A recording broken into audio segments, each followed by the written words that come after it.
Halo semua, bareng Ed Clipper lagi di sini. Terima kasih buat kalian yang sudah dan selalu mendukung channel ini untuk terus memberikan hiburan dari penjelasan film-film kesayangan kita.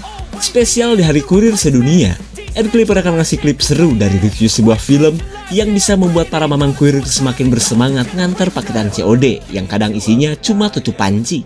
Film bertemakan kebut-kebutan ini berjudul Burnout tahun 2017. Bercerita tentang seorang pembalap amatir yang dipaksa menjadi kurir narkoboy. Ia pun dituntut selalu di kecepatan maksimum untuk melunasi hutang pacarnya kepada kelompok mafia. Penasaran seperti apa perjuangannya? Tonton sampai habis, Subrek yang kasih tahu teman-teman kalian. Cerita berawal dari kesiapan seorang pembalap amatir bernama Tony di kejuaraan Superbike untuk mendapatkan kesempatan menjadi pembalap profesional. Dengan pengalaman kebut-kebutan ketika ngabuburit, Tony berharap bisa menjadi pembalap terkenal seperti Valentino Rossi. Sesaat sebelum balapan dimulai, ia merasa iri karena pembalap lain memiliki tim dan sponsor. Ya jangankan punya tim apalagi Umbrella Girl, yang mayungin pakai terpal aja gak ada.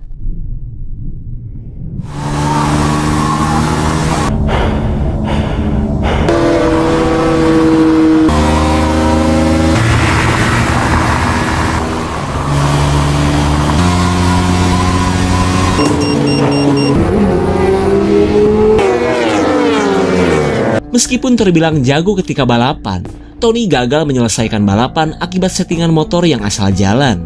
Singkat cerita, seorang manajer balap menemui Tony yang gagal naik podium.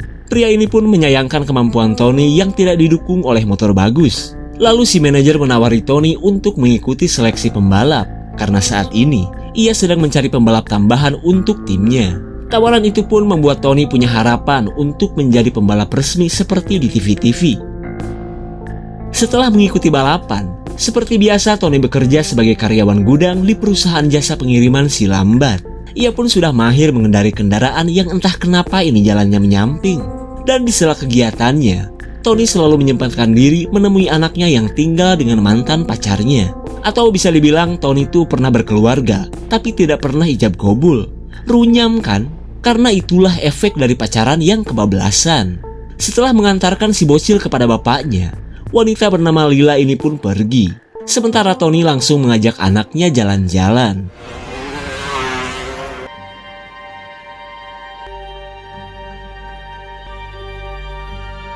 Di tengah kebersamaan mereka, Tony kepo apakah Lila sudah punya pacar. Lalu si bocil dengan polos berkata bahwa ibunya suka pacaran dengan berandalan.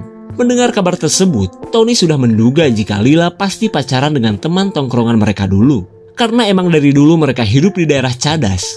Sampai sekarang pun teman dekatnya yang bernama Mosa masih jualan narkoboy. Di keesokan harinya, Tony bersama pembalap lain mengikuti pelatihan yang diberikan oleh si manajer. Pria ini pun meminta mereka untuk serius, karena timnya akan berpartisipasi di MotoGP. Wah, kabar itu pun jelas membuat para pembalap amatir ini semakin bersemangat.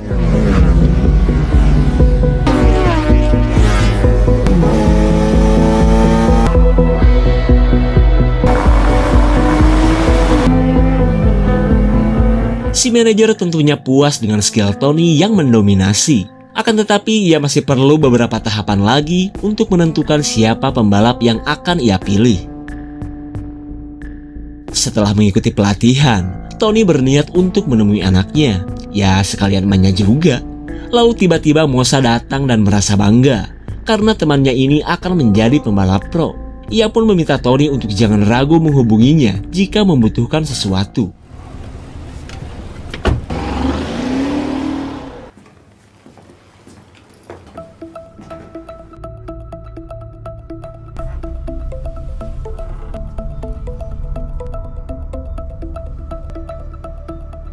Melihat Lila babak belur, Tony memaksanya untuk menceritakan apa yang telah terjadi. Kemudian Lila menjelaskan jika semua ini adalah ulah bosnya yang bernama Jordan. Di mana pria tersebut adalah pria yang berpapasan dengan Tony tadi. Lila pun mengaku jika selama ini ia bekerja pada Jordan sebagai pengedar narkoboy. Nah, yang jadi masalah, barang haram dagangan Lila telah dicuri oleh pacarnya. Hingga Jordan pun murka dan meminta ganti rugi sebesar $50.000. Antara kesal bercampur benci, Tony tidak habis pikir akan kelakuan Lila yang gak berubah. Terlebih karena kasus ini pasti berdampak buruk terhadap anaknya. Singkat cerita, Tony membawa keluarga tak bersertifikatnya untuk tinggal di rumahnya, karena ia tak mau jika Jordan sampai melukai mereka. Di keesokan harinya, Tony menemui Mosa dan menceritakan apa yang dialami oleh Lila. Ia pun meminta informasi tentang Jordan yang pernah ia lihat kemarin.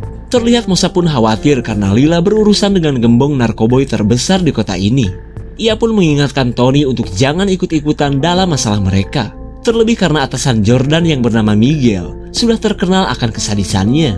Akan tetapi Tony memaksa Mosa untuk memberitahu di mana ia bisa menemui Jordan. Melihat Tony begitu kekeh, Mosa pun menyuruhnya untuk datang ke sebuah kafe tempat Jordan nongkrong. Singkat cerita, Tony tiba di sarangnya penjahat untuk meminta keringanan kepada Jordan. Ya kali aja Lila dibolehkan nyicil hutang yang jelas-jelas bukan karena kesalahannya. Namun ketika mereka bertemu, Jordan tidak mau tahu, pokoknya Lila harus bisa melunasi hutang secepatnya. Setelah usahanya gagal, Tony heran dengan om-om bau minyak angin yang seperti pertama kali lihat motor bagus. Dan ternyata, pria tersebut adalah Miguel, si gembong narkoba yang sudah terverifikasi di komunitas barang haram dunia. Kemudian Miguel tiba-tiba bertanya, dengan cara apa Tony akan membayar hutang Lila. Mendengar pertanyaan tersebut, Tony akhirnya sadar bahwa orang ini sekomplot dengan Jordan. Lalu Tony berkata jika dirinya sebentar lagi akan menjadi pembalap profesional. Hingga ia pun pasti mampu untuk melunasi semua hutang mantan pacarnya. Tapi menurut Miguel, Tony gak usah repot-repot nunggu gaji untuk nyicil hutang. Karena ia lebih tertarik untuk mempekerjakan Lila sebagai pelunas hutang. Tony jelas tak redo jika sampai ibu dari anaknya dijadikan pemuas para lelaki hidung polkadot. Keadaan ini pun jelas membuat Tony bingung. Apalagi sampai saat ini ia masih menyimpan lope kepada mantannya. Selang beberapa saat, Tony dihubungi Jordan untuk segera menemuinya di sebuah tempat. Entah mau nagih atau apa, Tony pun langsung menuju lokasi yang telah disebutkan.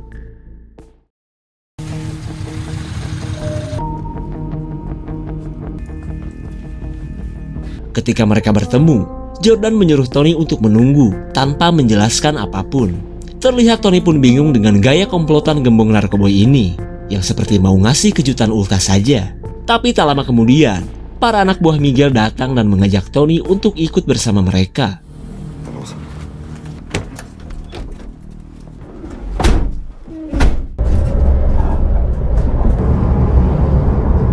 Tony yang masih bingung kini menjadi khawatir akan keselamatannya. Apalagi saat para anak buah Miguel meninggalkannya begitu saja. Lalu tiba-tiba ia melihat sebuah motor sport yang tak jauh dari tempatnya berdiri. Apa si Miguel ngasih gue hadiah gitu ya? Kok dia bisa tahu kalau kemarin gue ulang tahun?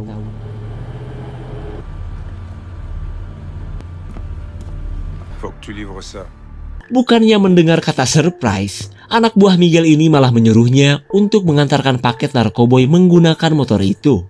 Dalam waktu yang singkat, Tony harus menempuh 120 km dengan melewati jalur yang sudah ditentukan.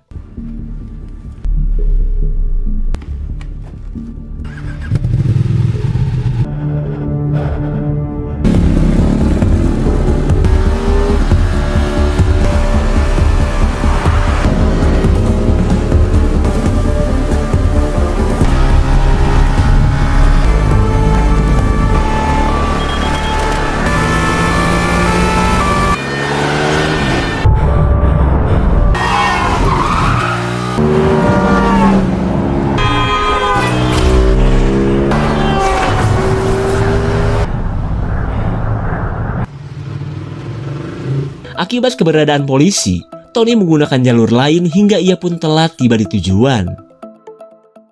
Dan setelah melakukan tugasnya, Tony kembali menggunakan jalur lain lagi untuk menghindari polisi. Keadaan itu pun jelas membuat Miguel marah, apalagi saat membuka tas yang dibawa Tony tidak berisi uang. Akan tetapi, semua itu cuma sandiwara dan prank Miguel untuk mengetes kemampuan berkendara Tony. Miguel pun senang, karena ia tahu Tony sudah menggeber motor dengan cepat dan bisa diandalkan sebagai kurir untuk bisnis haramnya. Lalu Miguel menawari Tony bekerja menjadi kurir selama 2 bulan sebagai pengganti hutang Lila kepadanya. Tawaran itu pun jelas diterima oleh Tony, terlebih karena sampai saat ini ia belum menjadi pembalap yang memiliki gaji. Setelah mereka sepakat, Jordan mengingatkan Tony untuk selalu siap jika mendapatkan panggilan tugas meskipun sedang boker sekalipun.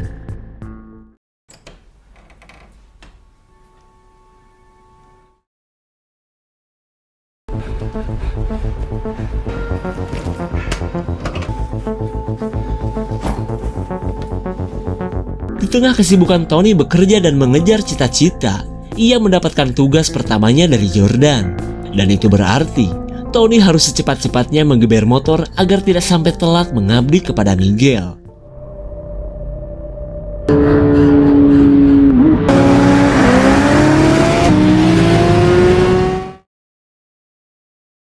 Ketika sesi latihan usai, si manajer puas dengan skill Tony yang mendominasi. Akan tetapi si manajer mengungkapkan jika sebenarnya ia mencari pembalap muda dengan karir balap yang lebih lama. Kintil, terus ngapain lu rekrut gue? Lalu si manajer meminta Tony untuk lebih cepat dari yang tadi dan tetap menjadi yang terbaik jika mau menjadi pembalapnya. C'est quoi t'as pas compris dans H24?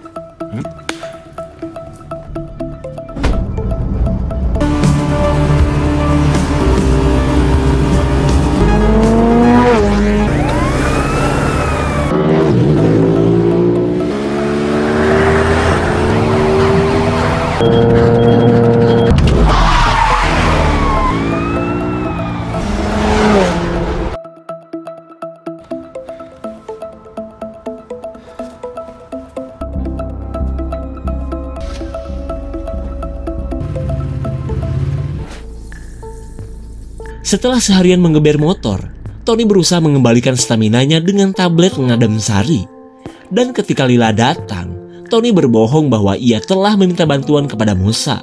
Ia pun menyuruh Lila untuk jangan khawatir lagi, karena berkat bantuan Mosa, hutang Lila kepada Miguel telah dihapuskan.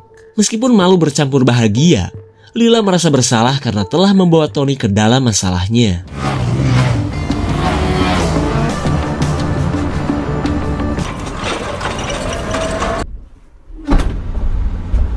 Saat Tony akan kembali menjadi kurir, Miguel melihat mata Tony seperti kelamaan mabar FF. Ia pun khawatir jika sampai Tony juntai hingga paketannya gagal sampai ke konsumen. Untuk mengatasi masalah ini, Miguel membekali pil tolak polor agar Tony bisa melek semalaman. Setelah sempat menolak, Tony sadar jika ia memang perlu obat seperti ini.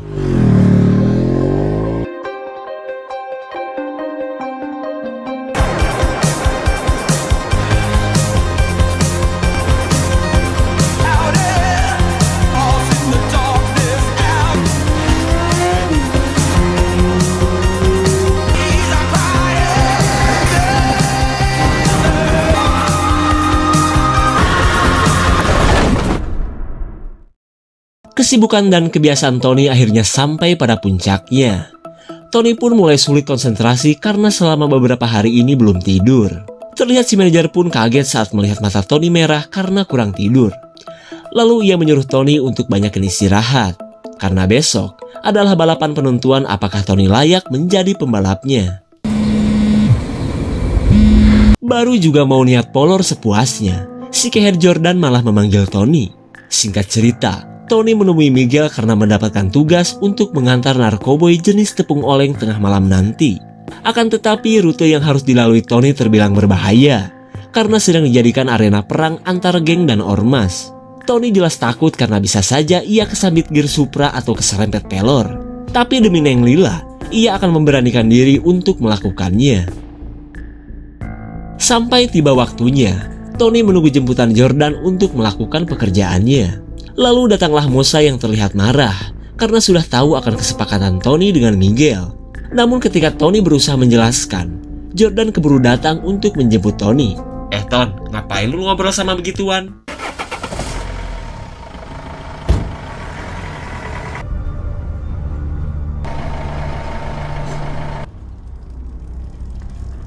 Berbeda seperti biasanya, kali ini Tony harus mengantar paketan dari si bewok yang merupakan temannya Jordan. Si bewok yang terlibat dalam kerusuhan menyuruh Tony untuk melempar tas miliknya di lokasi yang telah ia pilih. COD-an bergaya aneh ini pun membuat Tony merasa aneh. Apalagi ia khawatir akan keselamatannya karena akan melewati kerusuhan para gangster yang beraninya cuma keroyokan.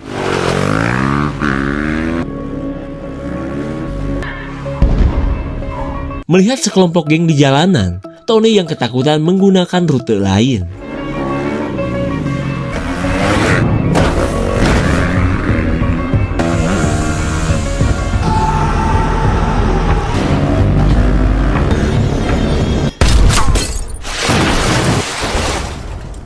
Serangan kelompok geng semakin membuat Tony kehabisan banyak waktu. Ia pun kabur saat orang-orang ini akan merebut tas miliknya.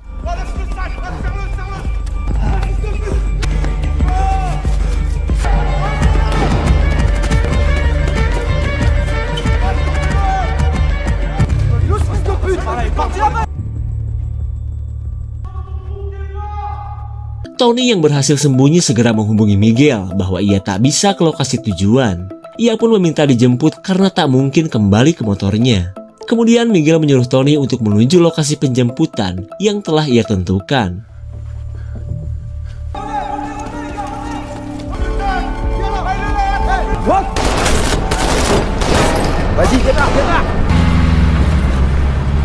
Setelah berhasil lolos, Jordan kaget karena isi di dalam tas ternyata sebuah bom.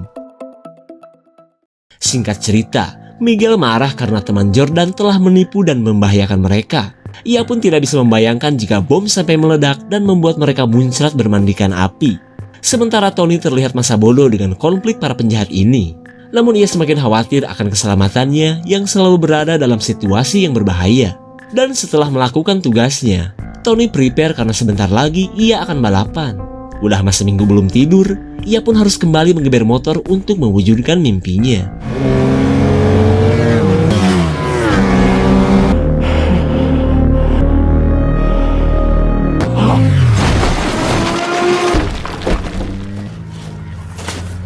Tony yang sulit konsentrasi membuatnya tidak bisa membedakan mana kopling dan rem depan. Dan hingga pada akhirnya, mimpi untuk menjadi seorang pembalap profesional pun sirna. Di tengah kekecewaannya, bos Miguel kembali menghubunginya. Di mana kali ini, Miguel memberitahu bahwa Tony akan melakukan misi terakhir karena sudah 2 bulan bekerja sebagai kurir. Lalu ia menawari Tony untuk lanjut bekerja bersamanya daripada balapan gak jelas dan gak jadi duit. Tawaran itu pun membuat Tony bingung. Terlebih karena ia sudah lama menganggur dan telah gagal pula menjadi seorang pembalap. Sekembalinya ke rumah, Lila menemui Tony setelah mengetahui semuanya dari Mosa. Ia pun meminta Tony untuk berhenti karena ia tak mau mantan terindahnya ini selalu dalam bahaya. Kemudian Tony berkata bahwa hanya dengan cara inilah ia bisa membantu ibu dari anaknya sendiri. Ia pun akan menyelesaikan pekerjaan terakhirnya agar Lila benar-benar terbebas dari hutang. Sampai tiba waktunya, Tony mengantar barang haram kepada Jordan yang sedang COD-an bersama para mafia.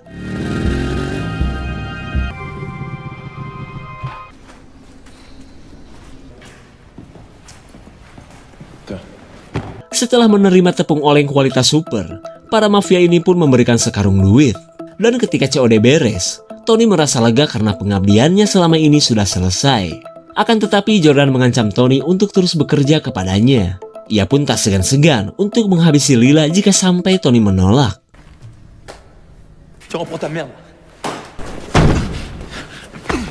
Kalau lu masih nolak, lihat apa yang gue lakukan kepada anak lu.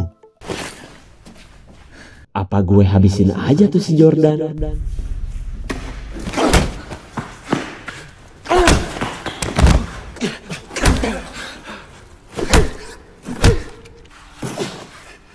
Setelah merujak Jordan pakai JPX, Tony terlihat syok karena baru pertama kali melakukan pembunuhan. Sebelum Miguel mengetahui perbuatannya, Tony menghubungi Mosa dan menceritakan semuanya. Singkat cerita, kelompok Mosa yang baru datang langsung mengamankan duit dan jasad Jordan. Melihat kematian Jordan, Mosa khawatir jika sampai Miguel mengetahui kelakuan Tony. Tapi bukannya takut, Tony malah menawarinya untuk bisa menguasai semua bisnis Miguel. Kemudian Tony berencana untuk menghabisi Miguel dan mencari tahu di mana Miguel menyimpan semua stok narkoboynya. Di keesokan harinya, Miguel mendatangi Tony yang tidak setor setelah COD-an tadi malam. Miguel pun menyangka bahwa Tony telah melarikan duit bersama Jordan.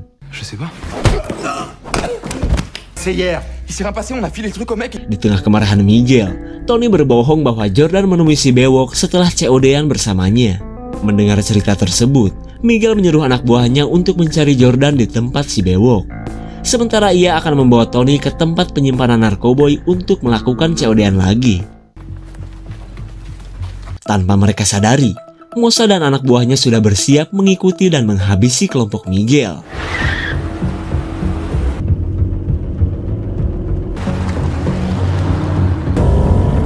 Akibat papasan dengan pejabat Pemda, Mosa akhirnya kehilangan jejak Tony.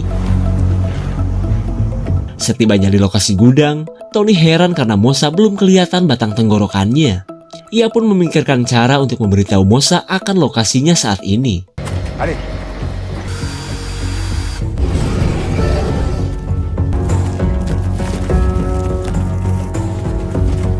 Saat Tony memuat barang haram, adik Mosa melihat anak buah Miguel sedang mencari si bewok. Ia pun langsung memberitahu Mosa tentang keadaan ini. Dan setelah menemui si bewok, anak buah Miguel mengatakan bahwa si bewok tidak pernah bertemu dengan Jordan. Kabar itu pun membuat Miguel yakin Tony telah menghabisi Jordan dan mencuri semua uang miliknya. Di sisi lain, Mosa yang masih muter-muter menyuruh Tony untuk segera kabur, karena Miguel pasti sudah mengetahui sandiwara mereka. Terlihat Tony pun khawatir saat dipanggil Miguel yang sudah pasti akan membunuhnya.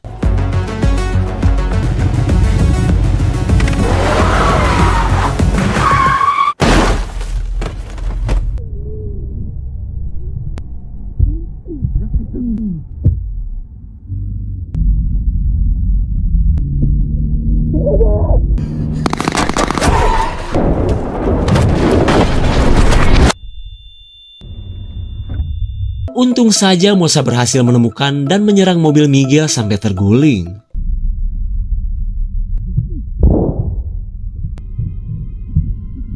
Berkat bantuan Mosa, Tony pun melihat kematian Miguel si gembong narkoboy. Dan sudah pasti, Mosa mendapat warisan barang haram yang bisa membuatnya kaya mendadak. Perjuangan Tony untuk menjadi seorang pembalap telah gagal, atau bisa dibilang belum saatnya. Karena seperti yang kita tahu, karir Tony terganggu oleh perjuangan untuk menyelamatkan mantan pacarnya. Tapi dari semua kejadian itu, Tony bisa kembali berkumpul bersama pacar dan anaknya. Meskipun tidak berdiri di podium, tapi ia bisa duduk bersama Lila di pelaminan. Segitu saja untuk klip dan review kali ini. Tonton video klip lainnya ya. Terima kasih dan sampai jumpa.